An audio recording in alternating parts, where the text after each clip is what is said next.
Hey, what's going on, folks? Today's video is just going to be a quick review of the Savage UTV belt change kit. There's a couple of different ways you can mount this kit. You can mount it to your cage, or you can surface mount it. And the instructions that come with it will go over the installation. It's very simple. The kit, the box here, seems to be very well made. It's out of a nice durable plastic material. You got the valve on top here. What this valve is for is to equalize your air pressure from the air pressure outside and the pressure that's inside the box. Then you just open that up to equalize your pressure. Close it off for when you're running.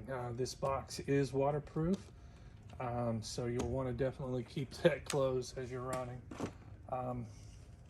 It's got a couple of latches here on the front, and you open it up, and I'll get a better camera angle here in a minute.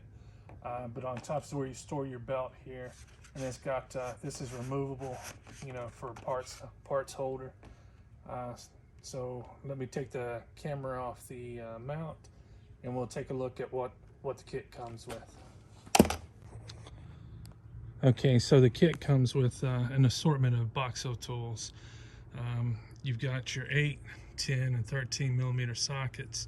You got a T30 Torx bit up here. You got a T40 Torx bit here. You got your belt removal tool that comes with it. It will not come with the secondary clutch tool for your machine. That you will have to supply, but you can shape this foam inside to fit your tool. It's got the long needle nose pliers here. That comes in real handy. Overall, it definitely seems like a quality product. I like the fact of it's right here. I mounted it right above my belt on the roll cage, so if I need to change my belt, I'm not having to hunt for everything, hunting for my tools, whatever. Everything's central located right here. Do me a favor, if you like the video, hit the like button and subscribe to my channel. Thank you.